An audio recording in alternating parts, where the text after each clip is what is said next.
الله توكلت على الله توكلت على الله توكلت على الله توكلت على الله توكلت على الله جنيجي سمع دلما صلى توكلت على الله وينغونيا بدي فما علم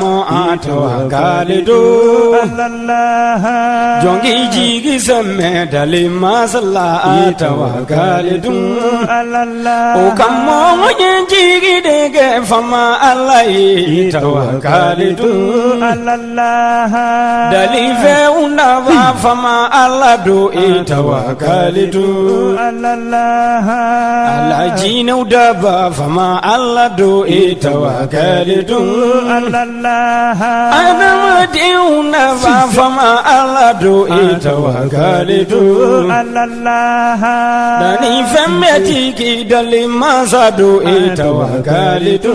Allah o kamuni inji smme dali masala tawakalitu Allah ala kelni femeti de tawakalitu Allah tawakalitu Allah توكلت على الله توكلت على الله توكلت على الله جوني جيجي سمي فما على الله توكلت على الله على دونغا سني كنا داشي توكو توكلت على الله على ماني سوچه كنا داشي توكو توكلت على الله Adam dumi son katlaki kuna da tawakalitu Allah alamani son che kuna da shi to ko tawakalitu Allah jongi jigi de kada.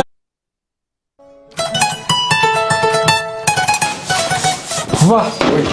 j'ai mon bac. Félicitations mon garçon, je suis fier de toi. Ici. Bon, maintenant que tu es bachelier, en bas que tu roules. Bon, pour voir, on est au Canada, on est aux États-Unis, on est trop. Eh mon âme. Eh bien, où est-ce qu'on est au Canada? Ah oui, tel père, tel fils. N'est-ce pas Kalanki? Mais on est où ça? Ah, on est à EduX là.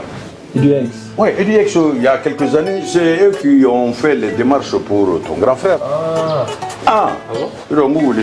Et il a fait master, il a commencé à travailler. Oui, allô?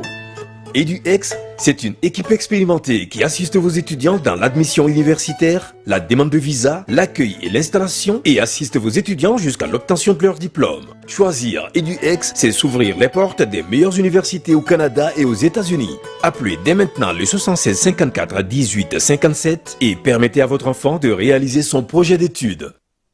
Kabeni baaraw kɛcogo ɲuman sabatili ye Société Énergie du Mali ale bena mise à jour kɛ a ka compteur papier Isako bɛɛ lajɛlen na donna nataw la ni fɛrɛ kura min filɛ nin y'a dabɔkun ye ka se ka jigiya to ye ani baara kɛcogo ɲuman k'o sabati ani maa minnu bɛ baara kɛ kuran na olu ni ɲɔgɔn cɛ nin compteur baaraw bena kɛ ka bɛn ni octobre kalo tile 16 ye san 2024 b'a fɔ kɛɲɔgɔn bɛɛ lajɛlen ye a bena code 3 de sɔrɔ chiffre 20 na ta o ta n'o kɛra aw fɛ nka a tɛna kɛ kelen ye bilen nin baara in hukumu kɔnɔna la ka se k'a kɛ a ka ɲa kɔdu nunu u bɛ da ɲɔgɔn kan cogo min na o de filɛ nin fɔlɔ i b'o don compteur bɛ sɔn o la i bɛ sɔrɔ ka filanan tugu o la compteur bɛ sɔn o la i bɛ sɔrɔ ka sabanan n'o y'a laban ye k'o tugu o la compteur bɛ sɔn o la EDM SA ko b'o kɛ ɲɔgɔn bɛɛ lajɛlen na dɔnniya nin baara kura min filɛ nin ye sago tɛ se ka kɛ a kunna baara hukumu kɔnɔna la n'o y'a sɔrɔ kɔdi minnu salen don aw bolo n'a ma la baara fɔlɔ a y'u la baara ka compteur la yanni nin mise à jour cɛ n'a ye gɛlɛya sɔrɔ walima n'a mɔgɔ bɛ kunnafoni dafalan na k'u b'a da u ka kɛɲɔgɔn bɛɛ lajɛlen kulo kan a y'an ka centre d'appel wele min ye 36 077 walima a ka taa an ka agence dɔ la kelen na.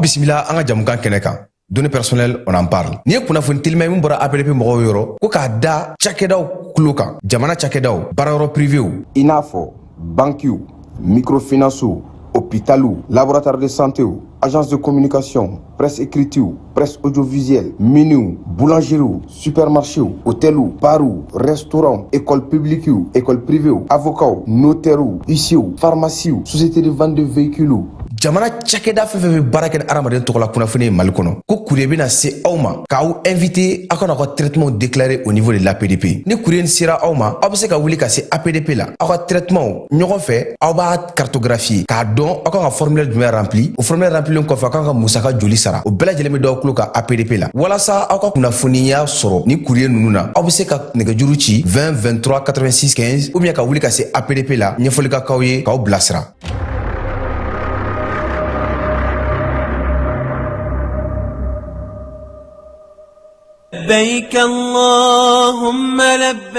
Agence Dunia Travel Service ako abibu nyamasegi foli kɛ ka ɲɛsin a ka sango hiji denw ma aw minnu ye danaya ta ka da kan aw ka hiji labɛn ni a kɛcogo ɲuman na n'an taara hɛrɛ la ka segi hɛrɛ la dumuniw ka ɲi bɛrɛbɛrɛli ka ɲi n'an mago bɛ diɲɛ fɛn fɛn na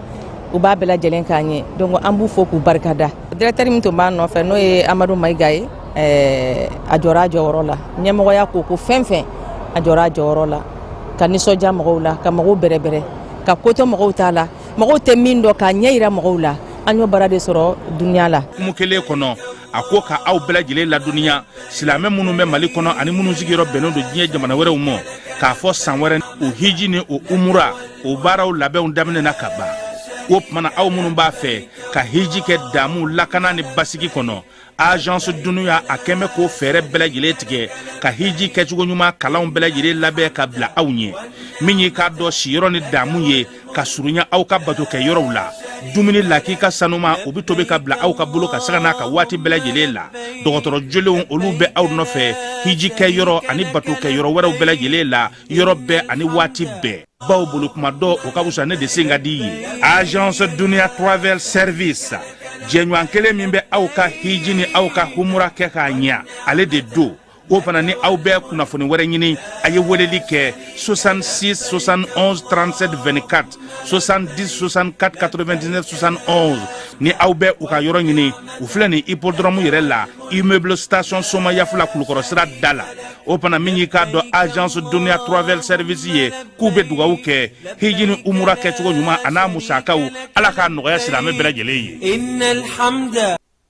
Dugutigi ni wari dafara e passe da kan ka sira di ne ma sunkalo e kunkolo a tɛ yen dugu wari ko o d'i ma fo dugu ani dugu dun wari t'a de o kɔni kuma t'a la sa e ka sama mɔnɛ to yen i yɛrɛ ta sita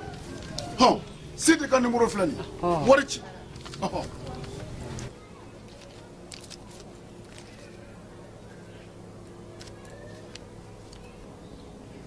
wari sera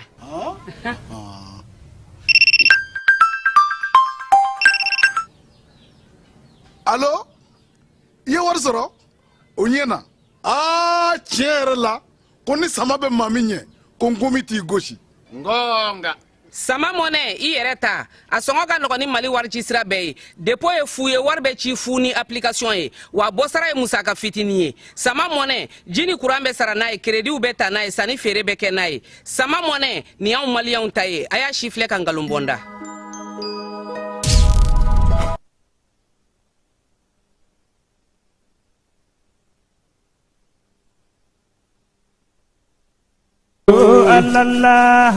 fosi kelen no to fama ala bo atawakalitu inni bi foli la se bara jamma be mo tawakalitu arajo nyeta la jamma kulu be fo tawakalitu mi barika o dawi kanu jamna atawakalitu nebi barika dambunya ni ulaya tawakalitu ayewa unganu dalima sokoso tawakalitu aye unganu lo faingamo tawakalitu okoso mangaji semme dalima aw ni sɔgɔma bi ye juma ye novembre kalo tile 20 ani kɔnɔntɔn san 2024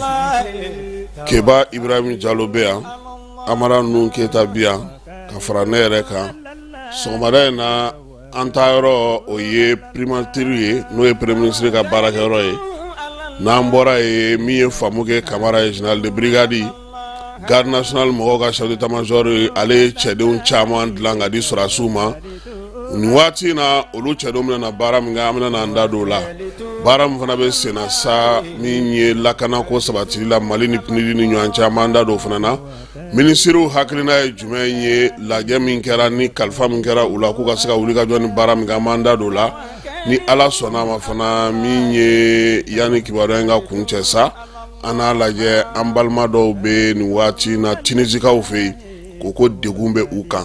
degun bɛ u kan n'anu ye ɲɔgɔn sɔrɔ nɛgɛjuru la sabula u y'a fɔ ko olu kɔni ye sigiyɔrɔ kelen t'u bolo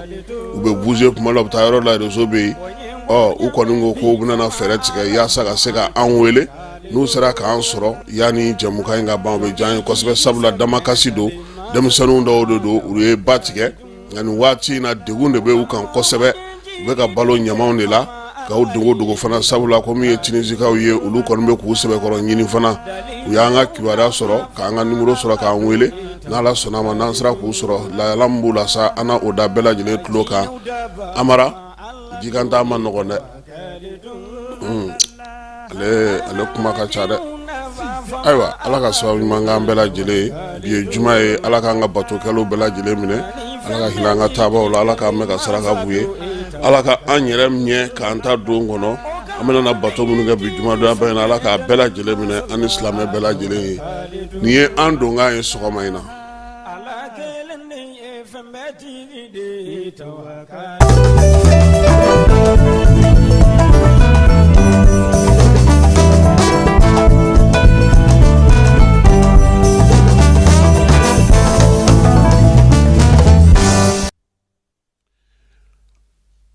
Keba Jalo ini sɔgɔma ko ni kunnadali ye na hɔn sɔn a barika tɛ nafa fosi ye o la n bolo bila n k'i sɔn o tɛ maa ɲumanya ye sɔgɔma in na an bɛ politiki bankun kan jamanakuntigi a ye laseli kɛ conseil des ministres la taabolo 8 a y'o di gouvernement mɔgɔw ma k'u ka baara kɛ ni o ye a fɔlɔ o ye lakanako ye min ye sariya ko ye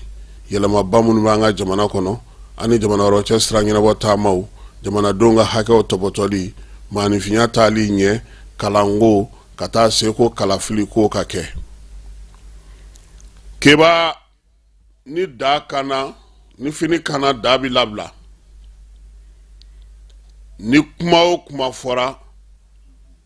maa bɛɛ lajɛlen bɛ giri i niyɔrɔta de kan ko dɔw la Amara i tɔgɔ ti fɔ i jamu ti fɔ nka e b'a dɔn tigitigi kan kan b'i ma politikimaw fɛɛrɛ 7 min dira jamanakuntigi fɛ olu y'u poro kelen kan kunnafoni gafew diɲɛ kɔnɔ ani Mali fantan 4 fɛ caman bɛ yen olu fana y'u poro 8 na in kan ayiwa an k'a ta dɔrɔn an k'a fɔ k'an ka lawaleyali kɛ baara minnu kalifara ko k'a lawaleyali kɛ n'an y'a ta o la 8 na an bɛ taa so ma tuma min na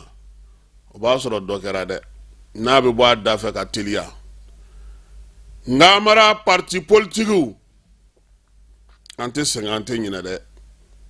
ali an ka sariya sunba kura ya kɔnɔna na a fɔlɔ don ko olu de bɛ fanga ta olu de bɛ fanga mara olu de bɛ politiki baara kɛ min ye charte de parti ye min sigilen don an ka jamana kɔnɔ o fana b'o sinsin ni waati in na an sigilen don ka mun kɔnɔ min ye loi organique ye min bɛ se ka sariya sunba yɛrɛ dafa ka kalata dantigɛli fɛnw fɔ wasabulo bɛna kɛ maa joli ye sena bɛna kɛ maa joli ye a kalataw bɛna kɛ bolofara jumɛn ni bolofara jumɛnw na an bɛna na an ɲɛsin mun ni mun ma k'o bɛɛ lajɛlen dantigɛ n'o o sɔrɔla politiki tɛ kɛ politikikɛlaw kɔ dɛ nin waati in na n'i ye premier ministre ka kuma jateminɛ an ka fara ɲɔgɔn kan kɔrɔ an ka se ka ɲɔgɔn ye fɔlɔ an ka se ka ɲɔgɔn kuma ɲɔgɔn ɲa maa minnu b'a ɲɛna ko in bɛ kɛ ko politiki sen tɛ k'a la ayi dɛ an b'an jija de sisan anw minnu yɛrɛ b'a la ko an ye politiki mɔgɔw ka maaw ye anw yɛrɛ ka sɔn an ka kɛ maa laadiriw ye an ka kɛ maa tilennenw ye an ka kɛ faso kanunaw ye yaasa jamana bɛ se ka bɔ degun kɔnɔna na anw minnu b'a la ko aw ɲɛ tɛ n'a ye parti politikiw ye aw yɛrɛ ka bɔ olu yɛrɛ ladegeli fana baaraw la k'a sɔrɔ aw tɛ parti politiki ye k'aw da don kow la ka fɛnw ɲɛfɔ k'a bɛɛ lajɛlen fereke k'a sɔrɔ aw bɛ ka minnu jalaki olu yɛrɛ dɔw su ka fisa aw ɲɛnama ye minnu b'a la bi an tɛ parti la an ta ye association ye an bɛ ka transition de sigiyɔrɔma don minnu b'a la bi ayi anw ni tɔw ta ci tɛ kelen ye nin ye ko kura de y'an bolo ni ɲɔgɔnna ma deli ka kɛ Mali la a ye sabali n filila ye tiɲɛ ye n tɛ segin kɔ o de ka gɛlɛn diɲɛnatigɛ kuma tɛ anw bɛ jamana min kɔnɔ a ko bɛɛ lajɛlen bɛ fara jabaru masa de la i b'i bilama dɔn i t'i sininama dɔn i kɛcogo dɔn i fɔcogow la i kɛcogow la i ka waliyaw la i ka sigicogow la i ka ko kɛcogow la i k'a dɔn k'a fɔ ko e bɛ ka i yɛrɛ ye cogo min maa wɛrɛw fana sigilen don k'e fana filɛ koyi n balimakɛ e bɛ fɛn o fɛn bɔ i da ni ŋaniya min ye dɔ bɛ o b'o dɔn min bɛ o la ka tɛmɛ e yɛrɛ kan koyi Amara n ko ne b'a fɔ yan Mali kɔnɔ kuma bɛɛ n k'an bɛɛ ye du kelen de ye 2010 petipetinin dɔ ye ne taa Mɛnɛkura sugu la ale ye ne sasasa ka ne furunguto ka sin ka taa ne sen kari ten ne bɛ fama mun ma ne ɲɛ bɛ n yɛrɛ la dɔgɔtɔrɔso la tuma min u bɛ ka mun yira ko ye cɛnin ka maaw ye o ye ne ba kɔrɔmuso denw ye Bamakɔkura ne ko ne na wuli k'an jɔ n sen ka sa o Amara Mali bɛ ten de o ye anw ye o ɲɔgɔnna joli bɛ jamana in kɔnɔ i ɲɛ bɛ politiki mɔgɔ minnu na k'a bɛ ka u jalaki dɛ Amara dɛ a y'a f'u ka sɛbɛsen ta bani u yɛrɛ ka sɔn ko min kɛra a dɔw bolo ko a ma ɲɛ u ye sira bila yaasa sira ka tilen u ka o sira ta sisan sa sira min bɛ se ka an bɛɛ lafiya minɛli o kunnadali o kɔrɔfɔli o ɲɔgɔn labila o nin si tɛ tiɲɛ ye Amara ni politiki file fiyɛra sisan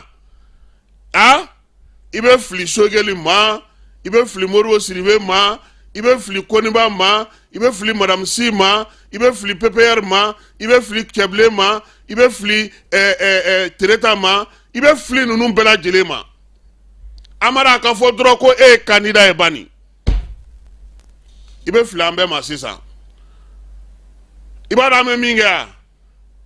anw tɛ naloma ye ko yɔrɔ min nafa ka bon an bɛɛ bɛ taa ye Amara o nafa bonyatɔ in dɛ e maa min bɛ o ko ɲɛma sisan e de b'i ɲɛma jɔ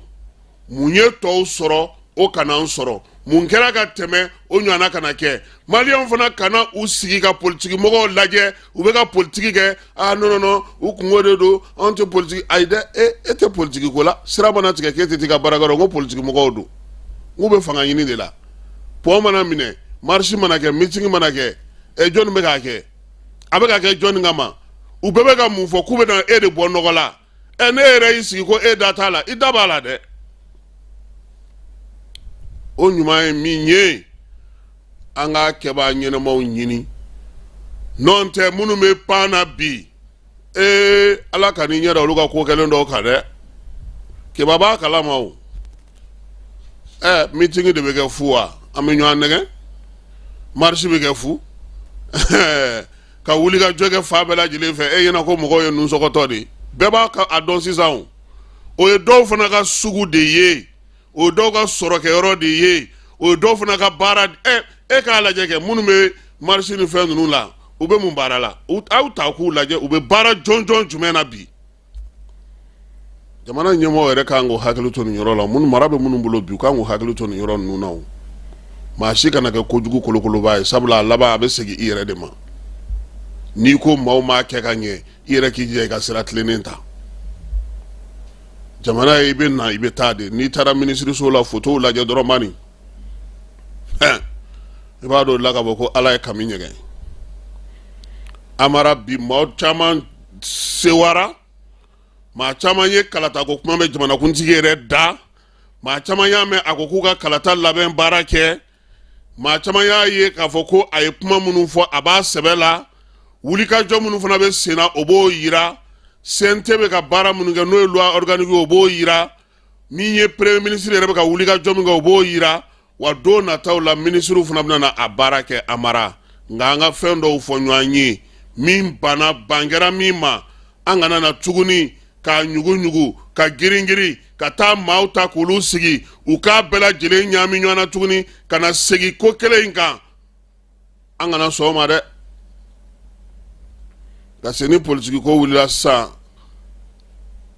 i b'i yɛrɛ ɲininka ko n'o y'a sɔrɔ ninnu de tun tɛ ka ɲɔgɔn nɛni a tile 2 in na u bɛ ɲinɛ o bɛɛ kɔ non nos intérêts convergent et à la base là ça a été décidé k'an ka taa ɲɔgɔn fɛ dɛ an ka dugu mɔgɔw ko ko an ni ninnu de bɛɛ ye kelen ka aw y'o dɔn sisan de ya aw t'a dɔn ko Mali bɛɛ ye du kelen ye wa an ka sabali an ka hinɛ jamana in na fɛɛrɛ minnu bɛ sigi sen kan maa ɲɛnɛma maa laadiri caman a bɛ jamana in kɔnɔ hali bi baarakɛla sɛbɛkɛlaw minnu bɛ faso yɛrɛ fɛ u tɛ jamana nafolo dun a baden de bɛ jamana in kɔnɔ hali bi kadiri ba joli dalen no so bi u tɛ taa baarakɛyɔrɔ la munna olu bɛ se ka to yen ten ka jamana kumaniya olu ma maliyɛn joli bɛ kɔ kan bi o bɛ min dɔn o bɛ se ka min kɛ o bɛ se ka min ye jamana ye a ka ca ni ba n'a si ye munna wele tɛ kɛ fɛɛrɛ tɛ bila ka sigi olu ma amara dunko juguya ni yurugu kɛlɛli a man ka ta dalafɔli ma a kan ka lawaleya baarakɛyɔrɔ la fo mɔgɔw yɛrɛ k'a dɔn k'a fɔ ko ja k'a tɛ se ka taa n'an ma olu kɛ n'an ye ɲɔgɔn musalaha k'a fɔ ko président ko baarabolo segin b'a bolo an bɛɛ lajɛlen ka wuli k'an ɲɛsin ko kalata an bɔra min na an tɛ segin o la tuguni koyi ayi dɛ mɔgɔ bɛ ka mun fɔ ko n'an ma farati k'an bɛ segin ayi dɛ an tɛ segin an kɔ dɛ a bɛ dafiri de ala k'an n'o de cɛ janya o de la mɔgɔw kan ka ɲɛmajɔ kɛ ka jateminɛ kɛ ninnu bɛ ka girin ka taa n'an ye min an k'an kumakanw kɔrɔta an ka wuli k'an jɔ o de la kunun sɔrɔ n y'a fɔ aw ɲɛna yan n ko mɔgɔ o mɔgɔ bɛ kuma Maliko la ne tɛ jigin a si la n y'a fara kan fana wali minnu bɛ nɛnini kɛ n tɛ jigin u la parce que kuma dɔw la u bɛ fɛn dɔw fɔ tiɲɛ don an ka nɛnini bɔ a la bani an k'a bɛɛ lajɛlen la hakili la an k'an sigi an k'an miiri dɔ ko sisan Keba donna so kɔnɔ a ye bigi ta ale y'o fɔ Keba dun donna so kɔnɔ maa ma bigi y'a bolo mɔgɔ ma foyi y'a bolo dɔ ye Keba fa nɛni k'a ba nɛni ka fɛn bɛɛ fɔ ka tila k'a fɔ tuguni k'a ye bigi ta n ka a jate minɛ n ka sɛgɛsɛgɛ maa si tɛ fɛ i soma ka nɛni maa si tɛ fɛ i yɛrɛ ka nɛni maa si tɛ fɛ i ka lebu maa si tɛ fɛ i ka lajaba nka mun bɛna ni a ye u b'a fɔ de ko n'o ma kɛ ko maaw t'u lamɛn bɛɛ n'i ka fɛɛrɛ tɛ yan an terikɛ Sogɛli ma stratégie k'a yɛrɛ la k'a labɔ gouvernement na n ko fɛɛrɛ de don ou bien politique fɛɛrɛ tɛ de a mara n'o tɛ bi bɛɛ content ni politique mɔgɔ caman nisɔndiyalen k'a fɔra ko kalata bɛna na kɛ ne kɔni ko kɔɲɔmuso yebali dilanda don sabula tubabukan dɔ b'a la ko APZ n'i ye APZ in jateminɛ Amara o kɔrɔ ko ni kow basigira de kalata labɛn baaraw bɛ kɛ kalata ɲɛbila baaraw bɛ kɛ kalatala wanaw b'an bolo yan u ye mɔgɔw wele k'u ka taga mɔgɔw kala kalata kɛcogo la formation bɛna kɛ tile 15 o baaraw daminɛna préfet kɔrɔw welela sous préfet kɔrɔw welela maa minnu bɛ yen n'u bɛ kalata ɲɛdɔn an ka jamana kɔnɔ u bɛna maaw kalan maa minnu fana bɛ taa mɔgɔw kalan o baaraw daminɛna ministre bɛ ka welela écoute la nin bɛɛ lajɛlen bɛ ka kɛ Amara nka an ka dugawu de kɛ a ka kɛ ko ɲɛnɛma ye a ka kɛ ko sɛbɛma ye maa minnu bɛ bɔ ko bɛna na e k'a jateminɛ n'a fɔra sisan ko an ka taa kalata la fɛn fɔlɔ min bɛ yen o ye cɛbɔw ye depuis Mali dara i ye maa ye ka jɛkulu sigi k'a fɔ ko vraiment anw hakilina na karisa man ka kɛ candidat aw de la k'o ye yan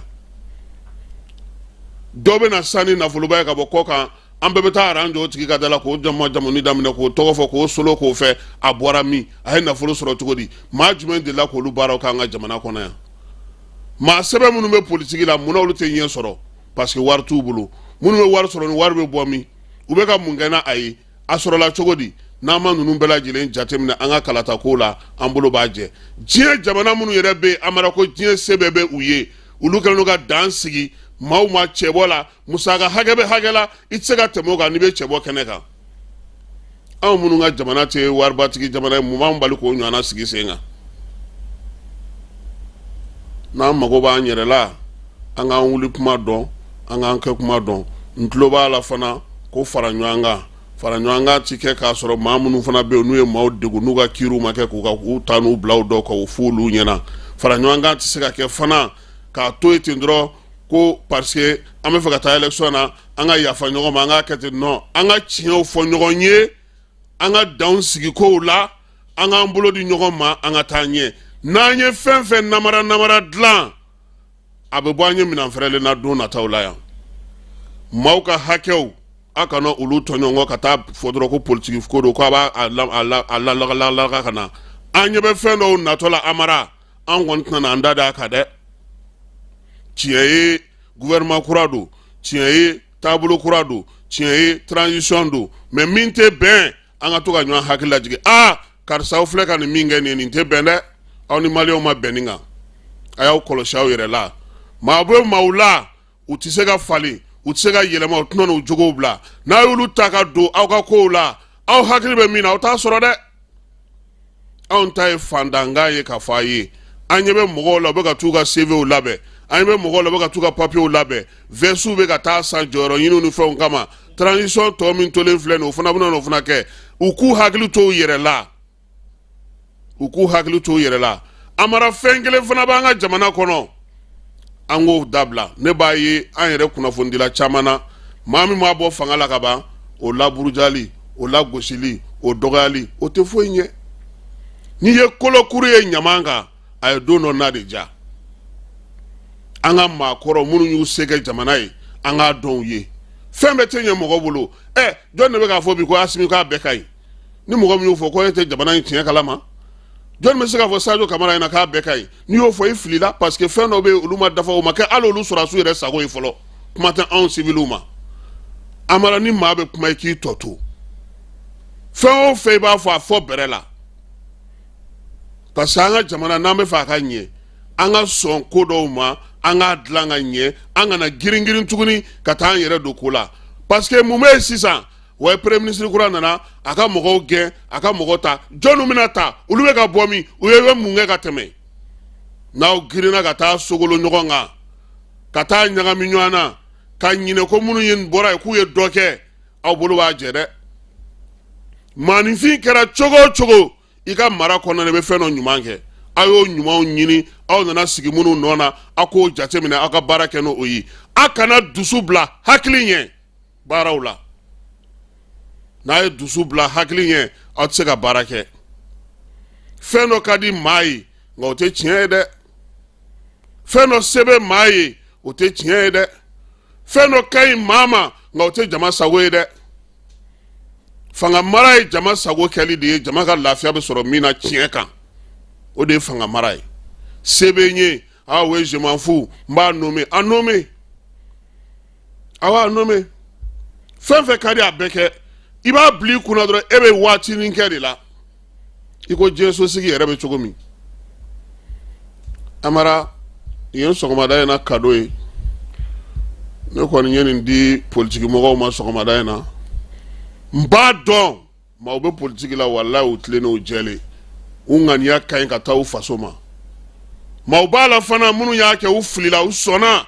u yɛrɛ bɛ sɔn u bɛ ka jɔn Ala fɔ nka bi min bɛ k'u tɔɔrɔ olu ma fɛn dɔw kɛ mɔgɔ dɔw bɛ k'o kɛ bi amara min yɛrɛ ka jugu n'a bɛɛ don lamina na n da don la denmisɛnnin minnu bɛ politiki mɔgɔw nɔfɛ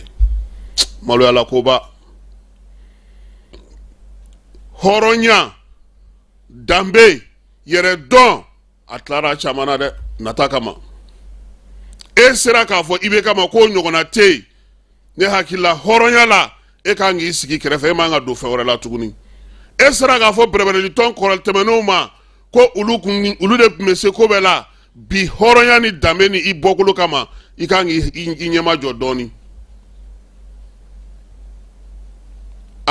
Denmisɛnnin caman bɛ an tigɛr'u la dɛ, an tigɛr'u la wa an tigɛr'u la sini. U bɛ ka min fɔ mɔgɔkɔrɔba ninnu ma u ka fisa n'u ye fo yɔrɔ jan. A denmisɛnnin dɔw bɛ hali kɛrɛfɛ hali ka gɛrɛ u kɛrɛfɛ politiki ko la a man ɲi. Nata yɛrɛ sɔri mɔgɔw la k'u yɛrɛ meleke wa dɔw n'u somɔgɔw de b'a kɛ han. Komi anw tɛ se ka don ko la sa e ka taa. U t'u ferege u b'a fɔ fan dɔ fɛ fanga ka ko foyi man ɲi fan dɔ fɛ non vraiment vous travaillez bien u b'u ka nafa sɔrɔ u bɛ don.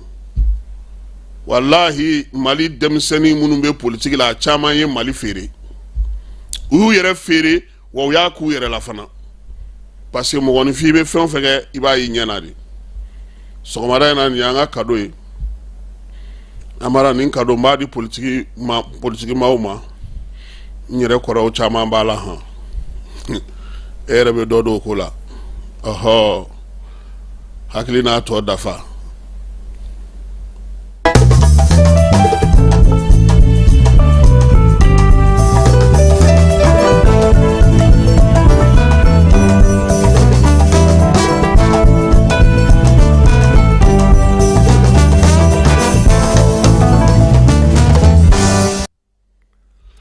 An bɛ foli kurakuraya aw bɛɛ lajɛlen ma sɔgɔmada in na min ye an ka baabu ye an b'a daminɛ ni wolomasiri tabaw ye. Chef d'état-major n'o ye baro kɛlɛtigi ye ko bamanciwale ni wale kɛbaa maa 6 minnu sen yera Bamako bingali la septembre kalo tile 17 bolo dara o maa 6 kan. Wulikajɔ in kɔni sera ka kɛ sa min ye wolomasiri tabaw yɛrɛ ka sɛgɛsɛgɛli jɛkulu kɛrɛnkɛrɛnnenw ye. Olu ka bolodi ɲɔgɔnma kɔnɔna na u sera k'u bolo da ni maa 6 in kan. Maa kofɔlen ninnu kɔni sigana kɛlen d'u la sa k'a yira k'a fɔ ko olu de kɔni ye dɛmɛ don maaw ma. Maa minnu nana bi Bamako gendarmerie ka ale ni an ka pankurujigi kɔnɛ kan min ye fɛɛrɛ mun kun sigilen don sen kan sulakaw fɛ n'o bɛ ka lakɔlɔsili kɛ bi na Bamako n'a lamini bɛɛ lajɛlen na. Taa ni ka seginw ni kow kɛcogo la yaasa cogo min na jamanadenw yɛrɛ bɛ se ka lakana. Bamanciwale ni jugawale kɛbaaw bɔlɔ donnen don yɔrɔ minnu na Bamako a n'a lamini na. O y'a to sera k'u bolo da ni maa ninnu kan min ye baro kɛlɛtigi ye ni ale ye wolomasiri tabaw ka dagakuntigi ye k'a b'a ɲini jamanadenw bɛɛ lajɛlen fɛ k'u ka hakilisigi ni basigi kɛ u taabolo ye. Maa o maa bɛ yen bi ko o bɛ baara la Bamako n'a lamini na ko u hakili bɛ fan bɛɛ lajɛlen na basigi ni lafiya kɔnɔna na u na ɲumanw olu ni jugumanw k'olu woloma ka bɔ ɲɔgɔn na jamanadenw cɛla. Maa minnu minɛlen filɛ nin ye k'o ye taaɲɛba ye ni jugawale ni bamanciwale kɛlɛli la wa min ye wolomasiri tabaw ye k'u bɛ t'u kɛlɛ sen kan basigi ni lafiya k'a ɲini jamanadenw bɛɛ lajɛlen ye. Min ye baro kɛlɛtigi ye ko u na dɔ fara u ka se an'u ka wulikajɔ kan yaasa jamana bɛ se ka jɔ cogo min na basigi ni lafiya bɛ se ka kɛ jamana fan 14 bɛɛ lajɛlen na. Fɛɛrɛ kura ni minɛn kura minnu sɔrɔ olu fɛ sa yaasa ka se ka baara kɛ ni o ye jamanadenw olu bɛ se ka lafiya cogoya min na. An y'a fɔ aw ɲɛna ko min ye gouvernement ye taabolo segin jamanakuntigi o d'ale ma a se ka baara kɛ ni o ye. Jamana yɛrɛ bɛ se ka sinsin cogo min ka taa ɲɛ seko ni wolomasiri tabaw ka ko o b'a la n'o ye lakanako ye. Baara ka kɛ fana min ye politiki banku ka yɛlɛmaba minnu bɛna na se ka kɛ min ye laɲini belebeleba minnu b'an ka jamana kɔnɔ olu ka se ka sigi sen kan kɛnɛyako kalanko ka taa se ani jamana yɔrɔ cɛ sira ɲɛnabɔ ko ma fo ka taa se denmisɛnninw ka baara ko ma. Furancɛla fanga ɲɛmaa a ye nin dantigɛ jamana minisiri premier ministre ye a n'a ka minisiri tɔw sa k'u ka se ka wuli ka jɔ kɛ. Asimi y'a ɲinu fɛ kuma laban na sa k'u jija ka fɛɛrɛ ni dabali bɛɛ lajɛlen sigi sen kan kalata ale bɛ se ka kɛ cogo min. Ablaye Mayiga ale yɛrɛ gouvernement tɔgɔ la a ye jamanakuntigi fo k'a tanu min ye ministre ye sa k'a ɲinu fana fɛ u ka dɔ fara cɛsiri kan u bɔra sa ka jamanakuntigi ale ka kuntilenna mɛn nin huniya kuma minnu filɛ nin sa Dr Amadou Touré ni ale ye politiki bangun kan ko nin kɔni ye diyagoya ye ko ni u b'a fɛ Mali kura ka sigi sen kan n'u b'a fɛ bɛn ni kelenya o ka don an ka jamana kɔnɔ jamanadenw bɛɛ lajɛlen ka ɲɔgɔn sɔrɔ ko nin taabolo segin n'a sera ka latɔbɔtɔ ka baara kɛ n'a ye ka ɲɛ i n'a fɔ jamanadenw yɛrɛ bɛ k'a laɲini cogo min baara bɛ kɛ cogo min na ko ka dunko juguya ni yuruguyurugu kɛlɛli ko ka o fana fara a kan kosɛbɛ ko aka ca Ala fɛ ko ɲɛ bi sɔrɔ a la Mamu Dafe ni ale ye seko ni dɔnko minisiri ye ale ko sa ko u nana président lamɛn min ye seko ni dɔnko ye ale de bɛna kɛ Malikura yɛrɛ sinsinna ye ka baaraw kɛ fan bɛɛ lajɛlen fɛ yaasa cogoya min na min ye Malikura ko ye a bɛ se ka sinsin ka kɛ na an danbew n'an taabolo n'an ka baara kɛcogo ye Dafe ko sa ko min ye conseil des ministres fɔlɔ in ye a kɛra walanda y'u bolo walanda min na jamanakuntigi ale y'i taabolo ni nabolo bɛɛ lajɛlen fɔ dantigɛli in kɔnɔna na ko bɛɛ lajɛlen y'i yɛrɛ sɔrɔ wa min ye siginiden kelen o kelen sa bɛɛ bɛ se k'o ta ka baara kɛ n'o ye Segukaw ka Dafe a ko k'a bɛ jamanakuntigi fo a ye danaya min da olu kan k'olu bila nin baara in na premier ministre o kɛrɛfɛ ko ni Ala sɔnn'a ma don nataw la ko seko ni dɔnko a se ye mun ye a bɛ se ka yɛlɛma ka kɛ mun ye ka baara di ka se ka baarakɛbaliya k'o kɛlɛ an ka jamana kɔnɔ o fɛɛrɛ minnu bɛ yen ale ni Mali seko ni dɔnko tigilamaw bɛɛ lajɛlen u bɛna jɛ k'o kɛ an ka jamana ale kɔnɔna na Mariam Tangara n'ale bɛ Dumuyalakaw ka sigi la sigida lakana saniya ale ni yiriwali kuntalajan o ministre ye ale ye a y'a yira sa k'a fɔ ko min ye laɲini kɔni ye ko laɲiniba don dɛ ko nin waati in na ko tiɲɛ na jamanadenw ka muɲu ni sabali kɔfɛ baara minnu kalifalen don ale la ko ale na sinsin yaasa a fɔra maa min kɔ o sera ka mun kɛ ka dɔ fara o kan a fana ko a bɛ jamanakuntigi fo n'o ye général d'armée Assimi Goïta ye ka premier ministre fo u ye danaya min da ale kan a ka se ka baara in kɛ Umu Salsek baara dege ministri ale ni ka baara kalandaw sigi sen kan o ministri a ko min ye ɲɛmaw ye k'u ye doniba daw kun dɛ doniba min dara olu kun olu n'u jija yaasa jamanadenw bɛ se ka nimisi wasa sɔrɔ cogo min baara ni baara dege hukumu kɔnɔna na fɛɛrɛ kɛrɛnkɛrɛnnen minnu bɛna sigi sen kan ko olu kan ka to bi maaw ka da olu la ko wa ko min ye jamanakuntigi k'a ka fɔ han sabula Mali den ka ca n'a ye olu sugandi kana olu bila nin baara in na a ka kan u ka wale ɲuman dɔn sabula a y'u bila min na u bɛna se ka min kɛ énergie ministre n'o ye Boubacar Diané ye ale ko ale ka yɔrɔ in ma nɔgɔn dɛ ko bɛɛ b'a dɔn ko énergie ye yɔrɔ ye bi yɔrɔ min ma nɔgɔn ko nka ko n'an y'an bolo di ɲɔgɔn ma n'an sɔnna ka ɲɔgɔn senkɔrɔma dondoli baaraw kɛ ko a n'a to an ka se ka se sɔrɔ nin ko in na ko ale ye fɛɛrɛ ni dabali minnu faamuya nin ko in na ko min ye bɛɛ de bɛ jɛ ka nin baara kɛ wa min ye énergie ko ye k'o tɛna tɛmɛ énergie mɔgɔw yɛrɛ kan koyi u ka laɲiniw u ka kow kɛcogo n'u y'olu dan tigɛ baara min bɛ se ka kɛ teliya la ale kɔni b'o ɲini u fɛ u k'o sigi sen kan a fana ko k'a bɛ jamanakuntigi fo a ka danaya kurakurali la ale a ka danaya dali la ale kan ka se ka n'ale bila a ka nin baara in kɛ nin waati gɛlɛma in na jamana ye premier ministre a b'o fana fo a n'o min kan ka baaraw kɛ ɲɔgɔn fɛ Bakari Traoré ale min ye ministre de la refondation ye a ko ale fɔra maa k'o ye min baara kɛ ale n'a ta o tayɔrɔ la yaasa kuntilenna minnu bɛ yen baaraba minnu sigilen no sen kan olu bɛ se ka taa ɲɛ cogo min na ko nin ye waleya ye waleya min b'a yira sa k'a fɔ ko jamana yɛrɛ kɔni b'a fɛ ka nin kura min fiyɛ a yɛrɛ la ka baarakɛ bolodaw kurakuraya cogo min ka jamana yɛrɛ sɛbɛnw k'olu falen cogo min ye maaninfin minnu bɛ baara kɛ jamana ka cakɛdaw la k'olu bɛɛ lajɛlen da dɔn baara kɛcogo ɲuman ko o de kalifalen don ale la nin waati in na calatigɛ jɛkulu n'o ye institution ye ko ale na i jija fana olu ni fanga ka baara kɛcogo la ka se ka baara tile olu ni ɲɔgɔn cɛ a ye fɔra min kɔ a ko k'o ye dɔ kɛ koyi wa sa ale bɛna n'a ta o ta bila yɔrɔ la ka yɛlɛ n'a ye a se ye min ye ka se k'o kɛ Jɛnɛba Sanogo ni ale bɛ jaralakaw ka sigi la muso du ani denbaya ministre o ye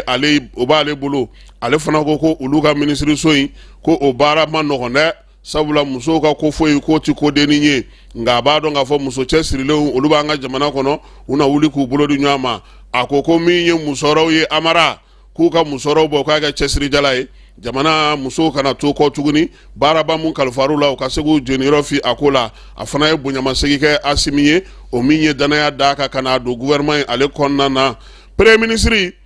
ale ni ministrew bɛɛ lajɛlen tun ye ɲɔgɔn sɔrɔ a ka baarakɛyɔrɔ fana na a ko saba o saba la fila ale ka fɔ ni souveraineté la a b'o fara jamanakuntigi ta kan o ka baaraw kɛ n'o ye baara min bɛna to don nataw la maliyɛnw bɛ se ka lafiya cogo min a ko jamanakuntigi ye fɛɛrɛ mun sigi sen kan n'o de ye ka dɔ bɔ a yɛrɛ ka musaka la k'a kɛ ka jamanadenw ni lahinɛ k'o fɛɛrɛ kɛrɛnkɛrɛnnen ye fɛɛrɛ ɲumanba ye min bɛna se ka sinsin a kɔni ye welelema dabila sa n'o ye Ablaye Mayiga ye ko bɛɛ ka sɔn an ka fara ɲɔgɔn kan baaraw bɛ se ka kɛ cogo min na jamana kɔnɔna na ko o ka sigi sen kan ale yɛrɛ miirina ye min ye maliyɛnw ka wuli k'u bolo di ɲɔgɔn ma bɛɛ ni kelenya kɔnɔna na cɛfɔ ni kanbɛn yaasa laɲini min ni danaya min dar'a kan n'o ye fanga ɲɛmaaya in a bɛ se ka kɛ cogo min na Amara kunu sɔgɔma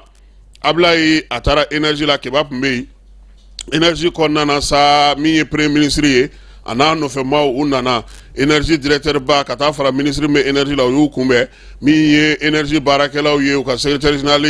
yan'ale ka kuma min ye énergie directeur ye Ablaye Jibril Jalo n'an b'a wele ko Adu ale ye kuma ta a ko olu nana baara sɔrɔ cogo min a ye ɲɛfɔli kɛ o la ka tila k'a ɲɛfɔ premier ministre ye a ye danaya min da u kan ka énergie kɛ a ka nayɔrɔ fɔlɔ ye k'o n'a to sa olu na a na masala k'u ka fɛlaw fɔ a ye syndicat ka ɲɛmaa fana ye kuma ta o fana ye dantigɛli kɛ degun minnu bɛ yen laɲini minnu yɛrɛ bɛ énergie kɔnɔna na o y'o bɛn nɛgɛ fɔ joona yaasa premier ministre ye ale yɛrɛ bɛ se ka kuma ta cogo min ye fanga ɲɛmaa ye ale ka kuma daminɛna ni min ye o ye énergie bataki dɔ bɔra président yɛrɛ yɔrɔ ka kuma saba k'o ɲɛf'u ye jamanakuntigi ka danaya u ka se ani u bɛ se ka fɛɛrɛ sɔrɔ cogo min na bɛɛ lajɛlen bɛ se ka lafiya min ye énergie ministre ye n'o ye Jane ye ale ko bi a b'a ɲini énergie maaw fɛ u ka fɛɛrɛ ni dabali bɛɛ lajɛlen tigɛ yaasa cogo min yanni funteniba in lata in cɛ ale ni sunkalo cɛ u ka fɛɛrɛ sɔrɔ dɔ bɛ se ka bɔ dibiko la cogo min na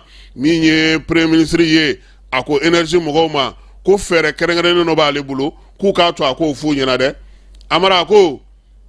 k'a daminɛ dugumama la fo sanfɛma énergie la ko u ka taa ɲininkali kelen k'u la dɛ aw yɛrɛ ka fɛɛrɛ ye jumɛn ye an ka bɔ nin dibi in na dɛ k'o jaabi ale bɛna n'o nɔfɛ décembre kalo tile 5 wa ko énergie mɔgɔ k'a bila u kunna Amara aya k'ale ye premier ministre min ye ale ye F16 ye dɛ fusée F16 i b'o dɔn kɔni tanganani n'a binna karo kan a bɛ taa de k'ale ye o de ye wa ale bɛna mun f'u ye n'a nan'o nɔfɛ a bɛ taa n'o jaabi ye jamanakuntigi fɛ yen wa énergie mɔgɔ k'a bila u kun na u bɛ baara kɛ yɔrɔ yɔrɔ n'u ye cɛ ye yala yala la kuru kɔnɔna na don dɔw la mobili koloni b'a bolo ale don dɛ wa maaw b'a bolo minnu ɲɛ bɛ fan bɛɛ sisan fana dɛ k'u k'o fana bila u ka baaraw la yaasa baara bɛ se ka kɛ ka ɲɛ cogo min na premier ministre a bɔlen ye a taara chambre de commerce la chambre de commerce min ye Ba Seydou Sila ye ale de ye kuma ta juraw bɛɛ lajɛlen tɔgɔ la o bɔlen kɔfɛ sa Musa Galabu n'o ye jago ministre ye o fana ye kuma ta premier ministre fana ale ye kuma ta a ko k'a bɛ min f'u ye a y'u ka kuma mɛn koyi fɛɛrɛ minnu b'u bolo sɔnɔgɔya minnu b'u bolo u sera ka baara minnu kɛ yaasa lafiya ka don kuma min na gɛlɛya bɛ Mali kan Musa Galabu y'o f'u ye Musa Alassane Diallo a y'u fo k'u tanu ko sabula min ye ministre de l'économie ye u n'o bɛ ɲɔgɔn kalama kosɛbɛ premier ministre ko Amara olu fana ma ko kalo kalo k'a n'u bɛ ɲɔgɔn ye kalo kalo u bɛ ɲɔgɔn ye siɲɛ kelen k'u k'o sɛbɛn k'o bila wa min ye juraw ye ale ni kɛnyɛrɛye tigilamaw olu ka kɛnɛ min bɛ sigi ale yɛrɛ y'o commission président ye ka ban han a y'o fɔ chambre de commerce mɔgɔw ye a bɔlen a seginna ka taa tilelafilanin dun o kɔfɛ a taara au conseil islamique la Ousmane Sherif Marani Aidara tun bɛ yen min ye an ka cɛkɔrɔbaw ye olu bɛɛ lajɛlen tun bɛ yen diinɛ ɲɛmaaw caman tun bɛ kɛnɛ kan u y'a bisimila ministre min bɛ diinɛ ni batoko kunna ale yɛrɛ tun bɛ kɛnɛ kan n'o ye Kɔnɛ ye an ka pɛtipɛtini ale tun bɛ kɛnɛ kan Amara silamɛw ko k'a daminɛ bi la u bɛna dugawu kɛ fantan naani bɛɛ lajɛlen fɛ jamana ye a bɛ se ka ba sigi cogo min au conseil islamique ko premier ministre ka siège ɲini u ye ko siège t'u bolo jabala t'olu la an bɔra yen an taara kerecɛnnakaw fɛ yen n'o ye église protestante ye pasteur Nok kayɔrɔ la Noa ale fana y'an bisimila ka kumaw dantigɛ premier ministre ye Dagamayisa ye nakun fɔ n'o ye Amadu Dagamayisa ye sabula premier ministre taara yɔrɔ yɔrɔ ale de bɛ dantigɛli kɛ ka ɲɛfɔli kɛ a nakun na a yɛrɛ ka kuma délégation BER aw bɛ BER kɔrɔ dɔn wa kɔrɔbɔrɔ kana n'i y'a mɛn BER yɔrɔ yɔrɔ o ye belebeleba de ye nafigi kɔrɔ a yɛlɛ laban ni a ko k'a nana ka na a kalifaw la min ye diinɛ ɲɛmaaw ye u se ye fɛn o fɛn ye u k'o kɛ a ka dayɛlɛlen n'u ye waati bɛɛ anw fana église protestant mɔgɔw ko Amara nk'an fana mago bɛ siège la min ye catholiquew ye anw bɛ Kati kita nin waati in na pèlerinage la a na anw ma se ka ɲɔgɔn ye n'Ala sɔnn'a ma ni u nana ka bɔ pèlerinage la abna tabo archevêché fanana monseigneur Cissé ka yoro la yasa unaw fana be se ka kuma ɲɔgɔnya kunungo premier ministre aye nin baara nunu de kɛ jamana fantan jamana kɔnɔna yan nka bi fana hakilila k'a fɔ programme dɔ fana bɛ a bolo nka n'ala sɔnna a ma an na tila ka o fɛsɛfɛsɛ ka ɲɛfɔli kɛ mɔgɔw ye douane directeur ba n'o ye inspecteur général de douane Amadou Konate kunungo sɔrɔ ale tuna an fɛ yan ka bɔ Nigerkaw fɛ yen min ye douane ɲɛmaaba ye baara minnu kalifalen don ale la bi an fanfɛ bolo ni farafina camancɛ douane diɲɛ seleke 4 bolofara bɛ yan o ko hukumu kɔnɔna na tun bɛ Nigerkaw fɛ yen Mali douane ɲɛmaaya fana na o fana ɲɛmaaya fana na inspecteur général ani Niger douane ni Burkina Togo n'a tɔw ani jamana minnu b'a fɛ ka baara kɛ ni AES ye u ye baara kɛ Nigerkaw fɛ yen yaasa yɛlɛma fɔ ka bɛn o bɛ se ka kɛ cogo min na sankura nata o bɛna se ka kunbɛn cogo min Amara général a ma segin sɔrɔ wa dimanche a bɛ pankuru ta tuguni diɲɛ seleke 4 tɔgɔla douane o ɲɛmaaya min bɛ a bolo hukumu kɔnɔna na a bɛ taa Afrique du Sud kaw fɛ sa min ye an fanfɛ bolo o ɲɛmaa minnu bɛ yen min ye dimanche nata ye sa olu bɛɛ lajɛlen bɛ ɲɔgɔn sɔrɔ u ka politiki ɲɔgɔn ye la min ye organisation mondiale ye a vice président n'o o ye anw yɛrɛ ka Amadou Konate Cameroun ta Nigeria ta Afrique du Sud ta u bɛɛ lajɛlen bɛ ɲɔgɔn sɔrɔ Afrique du Sud kaw fɛ yen yaasa sa ka se ka baara kɛ tile 7 baara in o bɛ daminɛ nin kalo tubabu kalo kura tile 3 bɛna taa bɛndɛgɛ mɔli kɛ baaraba minnu sera ka kɛ maa mafalen minnu bɛ diɲɛ yɛrɛ kɔnɔ min ye diɲɛ seleke 4 yɛrɛ douane ɲɛmaabaw ye olu bɛɛ lajɛlen de bɛna ɲɔgɔn sɔrɔ yen fɛɛrɛ ni dabali minnu tigɛra an fɛ AES ko la Amara a denkuli bɛ taa kɛ yen min ye douane ɲɛmaa ye an b'a fo a ka baara n'a ka cɛsiri n'a ka timinandiya la k'a ka baarakɛlaw bɛɛ lajɛlen fo min ye Amara douane mɔgɔ minnu bɛ frontière ninnu na ti sagana olu minandiri olu ma sa dɛ an b'u fo Konate ko Ala ka taa ni ka segin nɔgɔya n'an bɔra douane na an bɛ taa garde nationale la garde nationale ale chef d'état-major général de brigade Famuke Kamara ye Gao dagatigi kɔrɔ don ale de kɛlen don bi garde olu ka ɲɛmaaba ye u y'a yira sa k'a fɔ ko garde ka maa 2 minnu tun bɛ kalan na o kalan kun cɛra kunungo min ye u yɛrɛ ka kan kɔnɔna na ye sa kalankuncɛ baara in na sa général Famuke ale tun bɛ yen maa mafalen caman min ye an ka jamana ɲɛmaaw ye olu fana tun b'a kɛnɛ kan kalo 4 kalan kɔfɛ sa a bɛ fɔ min ma sa ko formation commune de base o kɛra kalanden minnu kunna Amara maa 1354 n'o ye kalandenw ye min ye musolakaw ye olu ye maa 151 ye u bɛɛ lajɛlen ye kalan kelen de kɛ kalan min bɛ tali kɛ droit pénal la min ye jamanadenw lakanani n'u lakɔlɔsili ye maabaw olu ka lakɔlɔsili min ye sécurité ye k'o fɛn fan bɛɛ lajɛlen na kɛlɛ k'o kɛ min ye kɛlɛladegew ye k'olu bɛɛ lajɛlen sigi sen kelen kan u y'a yira sa k'a fɔ ko kalan in kɔni kun cɛlen maa min ka kuru cayara ni bɛɛ lajɛlen ta ye o ye major de garde Idrissa Cissé ye 16 buruburu 24 ale ye o sɔrɔ kalansen senfɛ sa a yira k'a fɔ ko min ye u ka kow ye u ye faamuyali kɛ u y'a yira fana k'a fɔ ko baara ninnu kɔni a kɛra kataba 4 ye sabula waati dɔ la ma a kɛra dɔw yɛrɛ ɲɛna ko u bɛ kɛlɛ kɛnɛ kan ka ban Ngoy Amara